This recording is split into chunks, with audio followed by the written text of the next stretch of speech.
Hello students, fourth semester के students. कल हम हेलो फोर्थ सेमेस्टर के स्टूडेंट्स कल हमने आपको क्लिनिकल साइकोलॉजी में कुछ बताना आरंभ किया था, बेसिक चीज़ें। और इसमें हमने आपको डायग्नोसिस के बारे में बताना शुरू किया था और साथ ही हमने आपको ये भी बताया था कि निदान में क्या कठिनाइयाँ या प्रॉब्लम आती हैं। कुछ सम डिफ़िकल्टीज़ के बारे में आपको बताया था और उसके साथ ही साथ कंप्यूटर और निदान के बारे में बताया था कि किस तरह से कंप्यूटर का उपयोग डायग्नोसिस में किया जाता है और WHO के द्वारा जो एक कैटेगो प्रचलित किया गया है उसके बारे में बताया था। देखिए, कैटेगो जो वर्ड है इसको हमने दोबारा रिपीट इसलिए किया है क्योंकि ये सब ऐसे छोटे वर्ड हैं जो कि आपको शॉर्ट क्वेश्चंस के लिए बहुत ही महत्व रखते हैं। आज हम आपको स्टेप्स इन डायग्नोस्टिक प्रोसीजर के बारे में बताएंगे कि निदान की जो प्रक्रिया है उसके क्या चरण हैं। तो मुख्य रूप से जो चरण हैं उसमें सबसे पहले हम आपको बताते हैं प्रेजेंट स्टेट जो होता है उसकी जांच के बारे में, यानी वर्तमान स्थिति की जो परीक्षा की जाती है। निदान की जो डायग्नोस्टिक प्रोसीजर है वह पहले भी आपको बता चुके हैं कि जो डायग्नोस्टिक का कार्य है, उसके असेसमेंट का कार्य है, वह एक टीम वर्क होता है। उसका कार्य जो है एक व्यक्ति न करके एक्सपर्ट्स की एक टीम होती है जिसमें कम से कम 3 विशेषज्ञ होते हैं। और निदान जो प्रक्रिया होती है वह निदान स्टेप्स के आधार पर चलता है, यानी डायग्नोस्टिक प्रोसीजर जो है वह स्टेप्स पर चलता है। और पदों में कोई ऐसा क्रम नहीं है कि एक पद हो जाए तभी दूसरे का मूल्यांकन होता है। ये जो क्रम है इनको करने का टीम के ऊपर रिस्पॉन्सिबल होती है ये टीम। और यह जो टीम के विशेषज्ञ सदस्य होते हैं यही मूल्यांकन का कार्य करते हैं और अंत में आपस में जो विचार विमर्श होता है उसके बाद ही इस डायग्नोस्टिक प्रोसीजर का अंतिम रूप दिया जाता है। अब हम आपको निदान के जो पद हैं उनमें से प्रमुख पदों के बारे में बताते हैं। सबसे पहले हम आपको बता रहे हैं कि प्रेजेंट स्टेट एग्जामिनेशन, वर्तमान स्थिति की परीक्षा। वर्तमान स्थिति की परीक्षा के अंतर्गत सबसे पहले जो कार्य किया जाता है उसमें कुछ सूचनाएं एकत्र की जाती हैं, जैसे कि सबसे पहले रोगी के प्रारंभ संबंध में कुछ ऐसी सूचना लेते हैं जिसे आइडेंटिफाइंग प्रोसीजर के नाम से जाना जाता है। ये प्रारंभिक सूचना एकत्र की जाती है। इसमें जो रोगी होता है उसका नाम, उसकी एजुकेशन, उसकी एज, इन सब के बारे में सूचना प्राप्त की जाती है। इसके पश्चात जो होता है कि रोगी के जो रोग है, डिसीज है, जो उसकी कंडीशन है उसके बारे में उसका एक स्वरूप ज्ञात किया जाता है और उसका क्रमबद्ध विवरण लिया जाता है, यानी nature and chronological description of illness या कंप्लेन।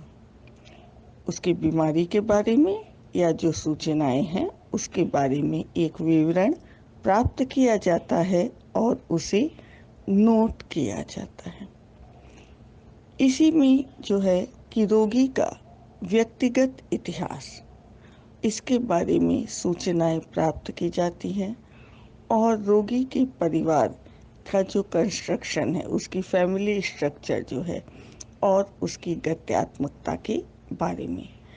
यानी यह जो प्रारंभिक कदम है, वर्तमान स्थिति की जो परीक्षा होती है, उसमें सबसे पहले identifying information, nature and chronological description of illness, इसके बारे में, फिर पर्सनल हिस्ट्री और description of family structure and dynamics. रोगी की जो वर्तमान स्थिति होती है, उसकी हम परीक्षा या जांच बहुत ही सावधानी पूर्वक करते हैं। इसमें कोई भी ऐसा पॉइंट या इम्पोर्टेंट जो बिंदु है वह छूटने नहीं पाता है। और इसके लिए अलग अलग अस्पतालों में अलग अलग प्रकार की सुविधाएं उपलब्ध हैं, जिनकी सहायता से रोगी की वर्तमान सूचना नोट की जाती है। वर्ल्ड हेल्थ ऑर्गेनाइजेशन WHO ने रोगी की वर्तमान स्थिति की जो परीक्षा होती है, उसके लिए एक सूची तैयार करने के साथ साथ इस सूची का जो उपयोग है, विश्व में स्थित WHO के जो केंद्र हैं उस पर उपयोग करके आंकड़ों के संग्रह के लिए किया जाता है। और इस जो सूची है, इसका जो नाम रखा है present state examination schedule, PSE। ये PSC क्या है, अगर आपसे छोटे क्वेश्चन में पूछा जाता है तो ध्यान दीजिएगा कि रोगी की वर्तमान स्थिति की जानकारी के लिए जो सूचना एकत्र करने का प्रोसीजर होता है, इसे प्रेजेंट स्टेट एग्जामिनेशन शेड्यूल के नाम से डेवलप किया है WHO ने। इसी को शॉर्ट में हम PSE कहते हैं। और यह जो सूची है, इसमें 360 क्वेश्चन रखे गए हैं। और इस प्रकार की जो सूची है, उसमें 347 प्रश्नों के उत्तर 0, 1, 2 क्वेश्चन मार्क या NR करके दिए हैं, यानी नो रिस्पॉन्स। इसके अलावा NA यानी not applicable, NI not inquired आदि के रूप में दिया जा सकता है। इस प्रकार के जो प्रश्न हैं, इनके उत्तर जो मिलते हैं, 0 का मतलब होता है कि रोग का कोई लक्षण उपस्थित नहीं है। 1 का मतलब है तीव्र लक्षण है। 2 का मतलब है कम तीव्र लक्षण है। क्वेश्चन मार्क का अर्थ है कि अनिश्चित। इस तरह से ये जो शेड्यूल के 360 क्वेश्चन हैं, इनको 17 भागों या खंडों में विभाजित किया गया है। जो इसका पहला खंड या पहला पार्ट है, उसमें ऐसे प्रश्न हैं जो परिचयात्मक प्रकार के होते हैं।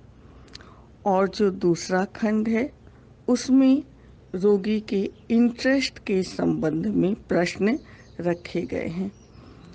इसके तीसरे पार्ट में रोगी की एकाग्रता समझ रहे हैं ना, ध्यान के स्थिरता से संबंधित प्रश्न रखे गए हैं। और खंड 4 जो है, चौथा पार्ट जो है, वह रोगी के शारीरिक लक्षण से संबंधित प्रश्न हैं। और 5वें भाग में रोगी के चिड़चिड़ेपन से संबंधित प्रश्न हैं। खंड 6 और 7 जो हैं, उसमें रोगी की एक्टिविटीज़, क्रियाकलाप और रोगी की मनोदशा से संबंधित प्रश्न हैं। और इस तरह से खंड 8 में रोगी के तनाव, चिंता और बेचैनी से संबंधित प्रश्न हैं। खंड 9 जो है उल्लास मनोदशा से संबंधित है, यानी मूड डिसऑर्डर में आपने पढ़ा है उत्साह विषाद, तो यह उत्साह मनोदशा से संबंधित प्रश्न है। और खंड 10 जो है इसका वह मनोग्रस्तता से संबंधित प्रश्नों का है। खंड 11 जो है उसमें जो प्रश्न हैं वह प्रत्यक्षीकरण से संबंधित प्रश्न हैं। और 12वें खंड में व्यामोह डिल्यूशन से संबंधित प्रश्न है। 13वां खंड इसका जो है यानी जो इसका 13वां हिस्सा है उसमें रोगी की अंतर्दृष्टि से संबंधित प्रश्न हैं। और जो 14 से लेके 16 खंड हैं, यानी खंड 14 से 16 में जो इंटरव्यू लिया जाता है उस अवधि में नोट की गई जो असामान्यताएं हैं उनके बारे में सूचनाएं अंकित करने की व्यवस्था है।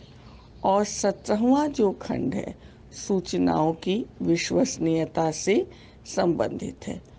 और सूचना के संकलन के लिए जो यह सूची है यह बहुत व्यवस्थित है और लचीली भी है कि यानी इसमें जितने प्रकार के उत्तर हैं उन सब को लिखने की पूरी व्यवस्था है।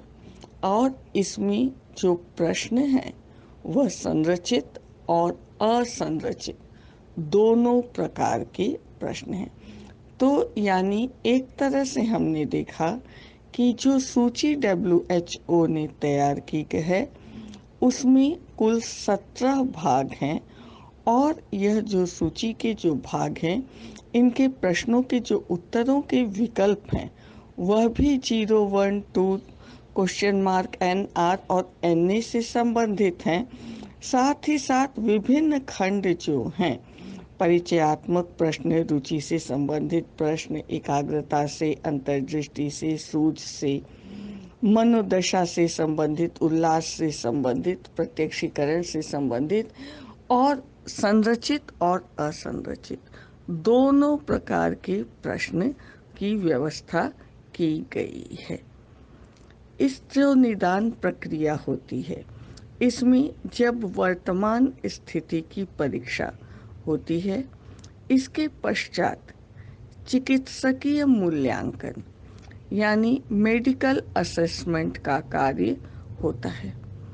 जो चिकित्सकीय मूल्यांकन है उसमें जो अध्ययन हुए हैं उनसे यह स्पष्ट है कि कई बार यह जो शारीरिक विकृतियों के कारण जो होता है वह मानसिक रोग उत्पन्न होता है। यानी अनेक ऐसी शारीरिक विकृतियां हैं जो कई बार व्यक्ति में मानसिक रोगों को भी जन्म देती हैं।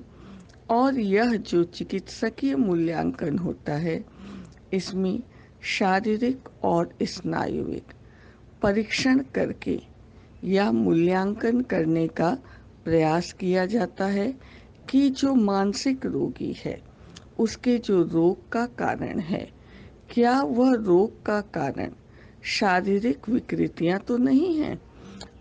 मनोचिकित्सक जो है इस मूल्यांकन में कई तरह का मूल्यांकन करता है क्योंकि यह जानना बहुत आवश्यक होता है कि क्या मानसिक रोग मानसिक कारणों से ही हैं या शारीरिक कारणों से हैं।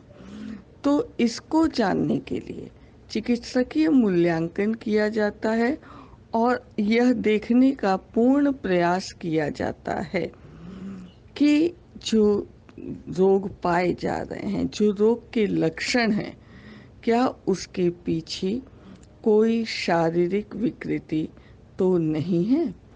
इन प्रकार की जो मूल्यांकन होता है, जो मनोचिकित्सक जो है चिकित्सकीय मूल्यांकन करता है, उसमें BMA जो बॉडीली मेटाबॉलिक एक्टिविटीज़ हैं, यानी शारीरिक चयापचय संबंधी क्रियाओं के बारे में, साथ ही साथ जो हमारा रक्त परितंत्र है उसके बारे में, उसके फंक्शन के बारे में, यानी जो फंक्शन ऑफ कार्डियोवास्कुलर सिस्टम है, रक्त परितंत्र के बारे में एक सूचना एकत्रित की जाती है। साथ ही साथ जो स्पाइनल फ्लूइड तथा सिफिलिस का आदि के बारे में ब्लड टेस्ट किया जाता है और मस्तिष्क चोटों और विकृतियों के लिए जो है ब्रेन टेस्ट भी किया जाता है। यानी जो ब्रेन टेस्ट होता है, brain test for pathology, trauma and injuries. इस प्रकार के जो शारीरिक परीक्षण हैं, इसके अंतर्गत हम ब्लड प्रेशर, हृदय, फेफड़े, पेट, ग्रंथियों आदि का परीक्षण करते हैं और चिकित्सकीय मूल्यांकन में इसके अतिरिक्त न्यूरोलॉजिकल एग्जामिनेशन, स्नायुविक परीक्षण भी करते हैं। और स्नायुविक जो परीक्षण होते हैं उनके अंतर्गत जो है आँख, कान, सहज क्रियाएं, संवेदनाएं, ईसीजी परीक्षण आदि भी जैसी आवश्यकता होती है उसके अनुसार किया जाता है। जो मानसिक रोगी होते हैं उनके निदान में ब्रेन वेव्स का अध्ययन या मूल्यांकन करना बहुत ही महत्वपूर्ण है। जैसे एपिलेप्सी का जो रोग होता है, मिर्गी का जो रोग होता है, उसके अध्ययन में जो मस्तिष्क तरंगे हैं उनका अध्ययन करना बहुत आवश्यक होता है। और ये जो अध्ययन होता है इलेक्ट्रोएन्सेफेलोग्राफी कहलाता है। अभी जो EEG की बात की गई थी, तो आपसे अगर पूछा जाए कि इलेक्ट्रोएन्सेफेलोग्राफी क्या है, तो मस्तिष्क तरंगों का अध्ययन होता है। और जब हम इस प्रकार के अध्ययन करते हैं तो तरंगों के आधार पर हम ध्यान देते हैं कि मस्तिष्क की तरंगे किस प्रकार की हैं। इसके लिए जो है खोपड़ी की जो सतह होती है उस पर एक तरह का उपकरण, इलेक्ट्रोड्स रखा जाता है और जब मस्तिष्क तरंगों को रिकॉर्ड करते हैं तब जो भी मस्तिष्क तरंगे प्राप्त होती हैं उसे हम इलेक्ट्रोड इंसेफेलोग्राम कहते हैं। इलेक्ट्रोड इंसेफेलोग्राम क्या है? जो मस्तिष्क तरंगों का अध्ययन करते हैं और उससे जो हमको तरंगे प्राप्त होती हैं। इस प्रकार जो है मस्तिष्क के क्षेत्र में जब इलेक्ट्रोड रखकर, और ये जो इलेक्ट्रोड रखते हैं वह ब्रेन, मस्तिष्क के ऑसिपिटल क्षेत्र में रखते हैं और इसको मस्तिष्क तरंगों को रिकॉर्ड करते हैं।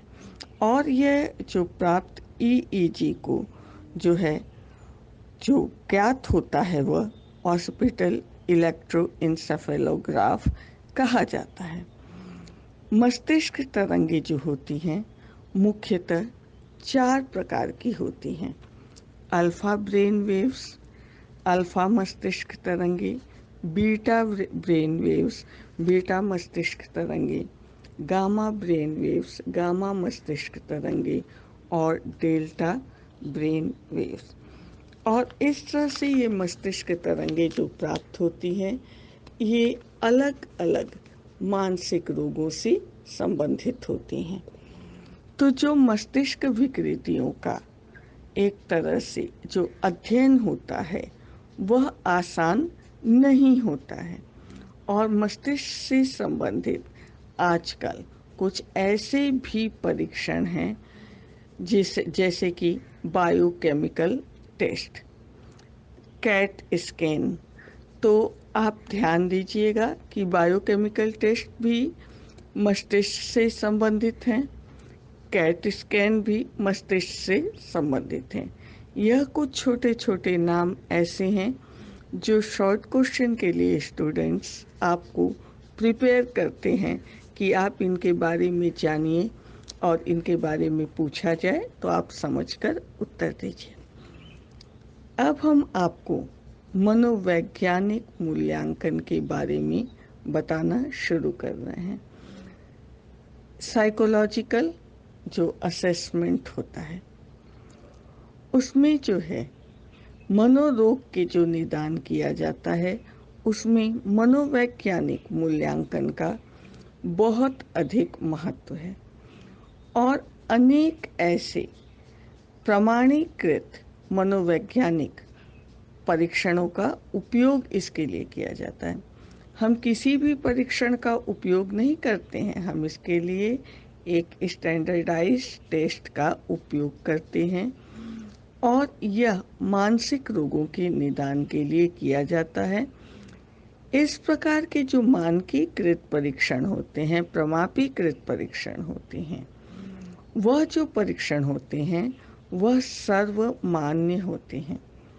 वर्तमान में भी मनोवैज्ञानिक परीक्षणों के द्वारा किया गया मूल्यांकन ही विश्वसनीय भी माना जाता है, रिलायबल माना जाता है और वैलिड माना जाता है। विश्वसनीय और वैध दोनों प्रकार का इस प्रकार के परीक्षणों को माना जाता है। इस प्रकार का जो मनोवैज्ञानिक मूल्यांकन होता है उसमें कई विधियों को उपयोग किया जाता है, जिसमें कि जो निरीक्षण और साक्षात्कार विधि है वह सर्वमान्य विधियां हैं और कुछ और भी चिकित्सकीय विधियां हैं जिनकी सहायता से मानसिक रोगों का निदान किया गया है। और यह भी आपको बता दें, क्योंकि मानसिक रोग जो होता है वह रोगी से संबंधित हम अध्ययन के जानना चाहते हैं, तो हर रोगी जो होता है वह अलग प्रकार का होता है। इसलिए जो भी विधियां भी इस्तेमाल की जाती हैं सभी पर समान रूप से उपयोगी नहीं होंगी। कुछ रोगियों पर कुछ विशेष विधियां उपयोगी होती हैं और कुछ पर अन्य विधियां। तो जो मनोवैज्ञानिक मूल्यांकन है वह मुख्यतया व्यवहार निरीक्षण यानी बिहेवियर ऑब्जर्वेशन, इंटरव्यू, साक्षात्कार जो है, इसके अलावा साइकोलॉजिकल असेसमेंट और ट्रीटमेंट मेथड्स, इन सब पर डिपेंड करता है। अब हम आपको इनके बारे में एक एक करके जितना संभव है वह एक्सप्लेन करेंगे। अब हम आपको साइकोलॉजिकल असेसमेंट में बिहेवियर ऑब्जर्वेशन के बारे में बताने चल रहे हैं। व्यवहार का निरीक्षण, आपने इसके पहले निरीक्षण विधि के बारे में बहुत डिटेल में पढ़ा हुआ है। आज हम आपको निरीक्षण विधि के बारे में बहुत डिटेल में कुछ नहीं बताएंगे, बल्कि आज हम यह बताएंगे कि व्यवहार का निरीक्षण किस प्रकार से किया जाता है। तो जब एक चिकित्सक जो है वह मानसिक रोगी के जो व्यवहार होता है या किसी भी व्यक्ति के व्यवहार का अगर आप निरीक्षण करने चल रहे हैं, तो जितना सामान्य परिस्थिति में व्यवहार का निरीक्षण किया जाएगा, यानी प्राकृतिक जो है, अगर हमको व्यवहार के बारे में सही सूचना ज्ञात करनी है तो इसके लिए आवश्यक है कि व्यवहार का जो निरीक्षण किया जाए वह सहज और स्वाभाविक परिस्थिति में किया जाए। तो व्यवहार निरीक्षण विधि में जो रोगी के व्यवहार का निरीक्षण किया जाता है उसके लिए व्यवहार का निरीक्षण जो है वह प्राकृतिक परिस्थितियों में करना अच्छा माना जाता है, क्योंकि प्राकृतिक परिस्थिति में जो रोगी का व्यवहार है वह उसकी नेचुरल बिहेवियर को ही हम जानेंगे। सामान्य स्थिति सामान्य व्यवहार को बताती है। मानसिक रोगी के जो प्राकृतिक व्यवहार है उसका अध्ययन अनियंत्रित परिस्थिति यानी नियंत्रित परिस्थिति में जब हम करेंगे, परिस्थितियों को बदल देंगे, तो उसका व्यवहार वह नहीं मिलेगा जो कि हम वास्तविक व्यवहार का अध्ययन करना चाहते हैं। तो इसके लिए सबसे आवश्यक है कि उसके नेचुरल बिहेवियर का अध्ययन किया जाए, और वह नेचुरल बिहेवियर हमको अनकंट्रोल्ड सिचुएशन में ही मिलेगा।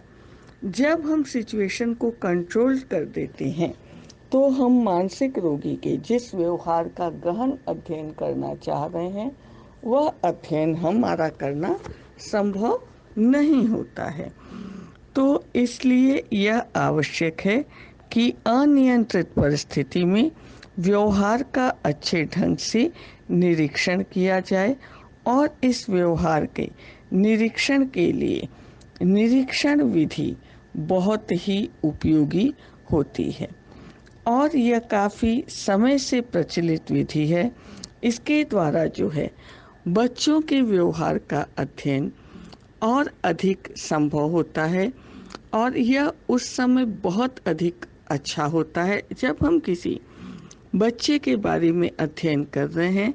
तो अगर वह अपने परिवार के सदस्यों के साथ है, अपने दोस्तों के साथ है, रिलेटिव्स के साथ है, स्कूल में है, तो इन विभिन्न परिस्थितियों में एक बच्चे के सामान्य व्यवहार का अध्ययन हम कर सकते हैं। यानी सामान्य का मतलब है कि उसके सहज व्यवहारों का हम अध्ययन करते हैं कि वह इन परिस्थितियों में किस प्रकार का व्यवहार करता है, किस तरह से वह विभिन्न प्रकार की परिस्थितियों में जो उसकी एडजस्टमेंट प्रोसेस है, समायोजन प्रक्रियाएं हैं, वह किस प्रकार की है।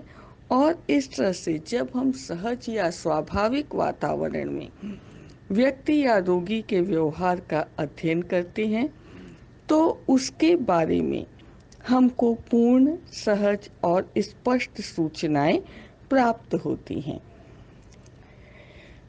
मानसिक अस्पतालों में भी वर्तमान में इस प्रकार के व्यवहार के अध्ययन के लिए विशेष व्यवस्थाएं, कार्यप्रणाली सब में मिलती है, और मानसिक अस्पताल में भी बाह्य विभाग होता है जिसे कि आउटडोर डिपार्टमेंट कहा जाता है, और अंतः विभाग भी होता है।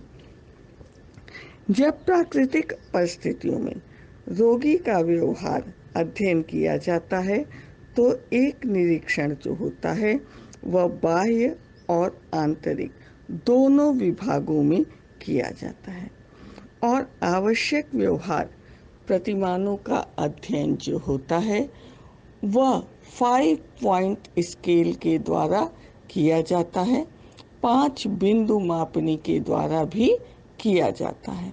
और जो मानसिक रोगियों के जो सामान्य व्यवहार होते हैं उसमें मुख्यतया जो निरीक्षण किया जाता है उसमें जो मुख्य रूप से 2 बिंदु हैं उस पर बहुत ध्यान दिया जाता है। पहला जो मुख्य पॉइंट है वह है अपीयरेंस।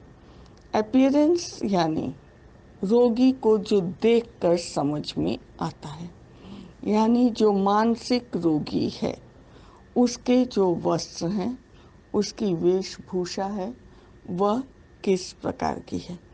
यानी जो रोगी है उसका कपड़ा किस प्रकार का है, वह साफ सफाई से है, गंदा है, धूल मिट्टी से पुता हुआ है, वह अपने शरीर को किस प्रकार से साफ रखता है, वह जो नित्य क्रियाएं करता है वह उसमें सफाई की आदत है या नहीं है, वह भोजन को किस प्रकार से ग्रहण करता है, यानी उसकी एक तरह से जो लिविंग स्टाइल है वह कितनी साफ सुथरी, कितने सलीके की तरह की है, सलीकेमंद है या बिल्कुल ही अस्त व्यस्त है।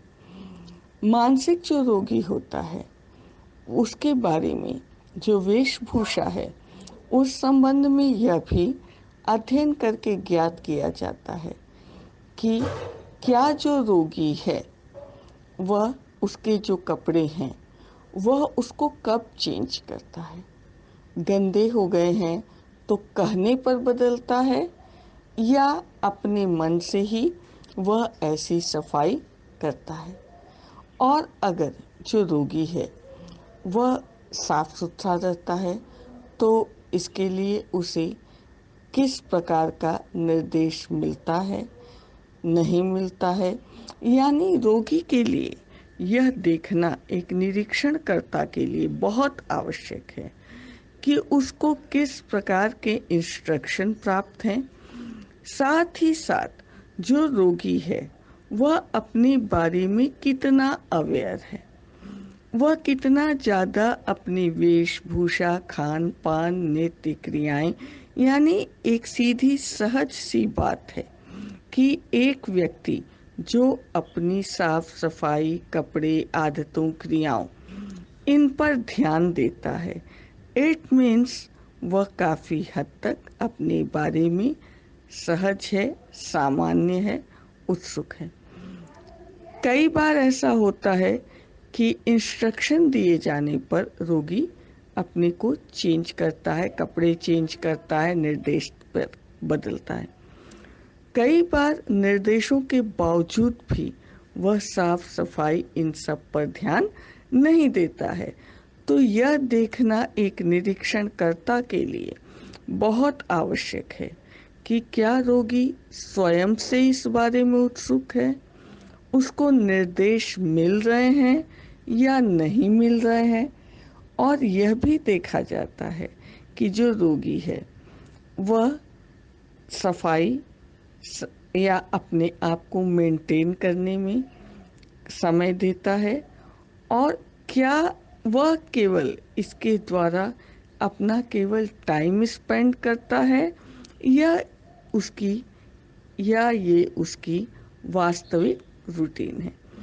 यानी ऐसा तो नहीं है कि वह कुछ और क्रिया न करके अपना सारा वक्त इसी प्रकार की क्रिया में व्यतीत कर देता है। और दूसरी चीज जो है वह उसका सेक्सुअल बिहेवियर है, यानी यौन व्यवहार। यौन व्यवहार से मतलब है कि स्त्री और पुरुष दोनों के अपनी व्यवहार होती हैं, मर्यादाएं होती हैं।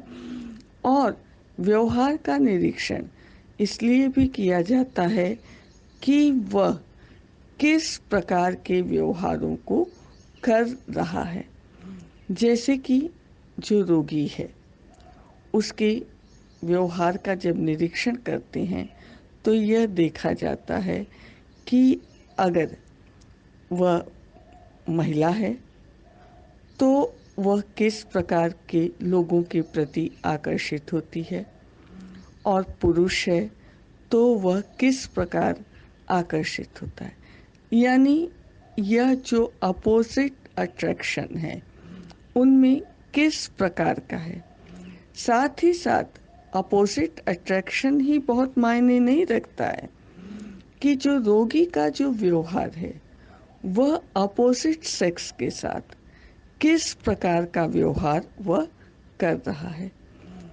यह व्यवहार करने के पीछे उसका मकसद क्या है, उसका नेचर क्या है, इरादा क्या है, वह इस प्रकार का व्यवहार क्यों करना चाहता है। यानी इस तरह के जो अपोजिट सेक्स के प्रति जो भी वो बिहेवियर शो कर रहा है वह ऐसा करके पाना क्या चाहता है, क्या प्राप्त करना चाहता है, और उसका यह जो व्यवहार है वह किस स्टैंडर्ड का है। यानी कितनी ज़्यादा उसमें अश्लीलता है या किस तरह के वह भद्दे या खराब व्यवहार को प्रदर्शित कर रहा है। अध्ययन ये देखते हैं कि क्या वह सार्वजनिक रूप से ऐसी अनैतिक क्रियाएं कर रहा है जो कि पूर्णतया वर्जित है। वह किस प्रकार की जो अनैतिक क्रियाएं हैं, कब, कहाँ, कैसे और किसके सामने करना चाहता है। क्योंकि आप एमए के स्टूडेंट हो और आप जानते हो कि यह एक ऐसा यौन व्यवहार, एक ऐसा व्यवहार है जिसके लिए हमारे समाज ने कुछ रेखाएं निर्धारित की हैं। रेखाएं निर्धारित करने का मतलब, इस प्रकार के व्यवहार में एक सीमा होती है। खुले रूप में इन व्यवहारों का प्रदर्शन, यौन व्यवहारों का प्रदर्शन अनैतिक माना जाता है। और जब भी कोई व्यक्ति ओपनली, खुले समाज में इस तरह के व्यवहारों का प्रदर्शन करता है, तो निश्चित रूप से ऐसे व्यक्ति जो होते हैं, उनकी मानसिक स्थिति जो है वह सही नहीं मानी जाती है।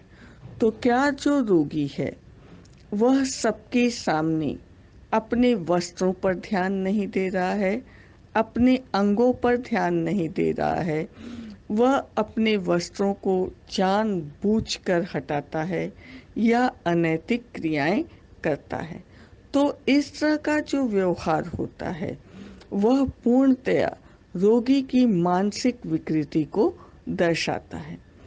और यह भी देखा गया है कि कई बार जो रोगी होता है वह ऐसा व्यवहार खुले रूप में प्रदर्शित करता है। अध्ययन ये भी बताते हैं कि कई बार इस तरह के व्यवहारों के बारे में जो रोगी होता है वह सुनना भी नहीं चाहता है। माने इस तरह की बातें, यौन व्यवहार से संबंधित जो बातें होती हैं वह उनको सुनना भी नहीं चाहता है और उसको बहुत ज़्यादा शर्म या परेशानी का अनुभव होता है। तो दोनों ही स्थितियाँ, जैसे आपको पढ़ाया जा रहा है, अब आपको पढ़ने में ही परेशानी होने लगे, बहुत ज़्यादा विचित्रता अनुभव होने लगी या अनैतिक क्रियाएं खुले रूप में होने लगे, तो दोनों ही स्थितियां अध्ययन की विषय वस्तु होती हैं। और ऐसी स्थिति में जो चिकित्सक होता है वह रोगी के बारे में यह जानना चाहता है कि वह किस प्रकार से इस जो सेक्सुअल बिहेवियर है उसमें कितना बातचीत करने में पार्टिसिपेट करता है, उनकी क्रियाओं में किस तरह से वह हिस्सा लेता है और किस प्रकार की क्रियाएं वह प्रदर्शित करता है। और इस प्रकार का भी जो व्यवहार का मापन होता है वह भी जो है 5 पॉइंट स्केल, 5 बिंदु मापनी की सहायता से किया जाता है। 5 बिंदु मापनी के बारे में हमको लग रहा है कि बताने की जरूरत नहीं है।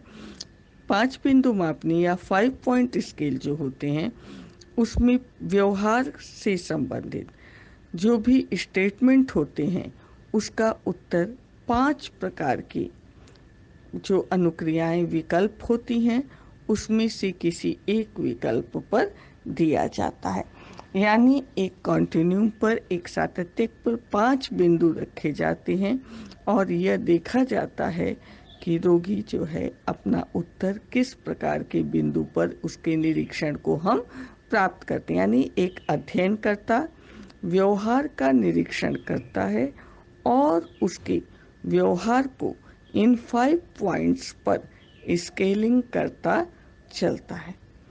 जो व्यवहार का निरीक्षण या मूल्यांकन करते हैं, यह इसलिए निरीक्षण विधि हम करते हैं, उपयोग में लाते हैं, क्योंकि सहज स्वाभाविक जो अध्ययन है वह निरीक्षण विधि के द्वारा ही संभव है। और यह विधि उस समय बहुत ही उपयोगी हो जाती है तब जबकि जो रोगी होता है वह जरा भी मनोचिकित्सक के साथ सहयोग नहीं करता है। यानी जो चिकित्सक है अगर उससे प्रश्न पूछ रहा है और रोगी जो है उसका जवाब नहीं देता है या पूछा कुछ और जाता है और वह जवाब घुमा फिरा कर कुछ और ही देता है। यानी उसके उत्तरों में जब तारतम्यता नहीं होती है तो ऐसी स्थिति में हम व्यवहार का मूल्यांकन जो है वह निरीक्षण विधि के द्वारा कर सकते हैं। और निरीक्षण विधि एक ऐसी विधि है जिसकी सहायता से रोगी की केवल बाह्य व्यवहार का ही अध्ययन नहीं होता है, बल्कि इसके द्वारा उसके काफ़ी गहन अध्ययन हो सकता है अगर निरीक्षक कुशल है। अदरवाइज इसकी सहायता से ये इसकी बहुत बड़ा दोष भी है इस निरीक्षण विधि का कि इसके द्वारा केवल बाह्य व्यवहार का ही निरीक्षण किया जा सकता है, आंतरिक व्यवहारों का अध्ययन करना संभव नहीं है। इस विधि की लिमिटेशन है कि इसके द्वारा कई बार ऐसे तथ्य, ऐसे प्रकार के आंकड़े एकत्रित होते हैं जिसकी आवश्यकता नहीं होती है। यानी अनावश्यक तथ्यों का भी संकलन इस विधि के द्वारा हो जाता है। यही कारण है कि इसकी विश्वसनीयता और वैधता, यानी निरीक्षण विधि की विश्वसनीयता और वैधता पर एक प्रश्न हमेशा उपस्थित होता है कि क्या व्यवहार का सहज, स्वाभाविक, तटस्थ अध्ययन हुआ है या नहीं हुआ है। कल के आपको जो हम बताएंगे उसमें इस असेसमेंट के बारे में हम आगे बताएंगे। Thank you students.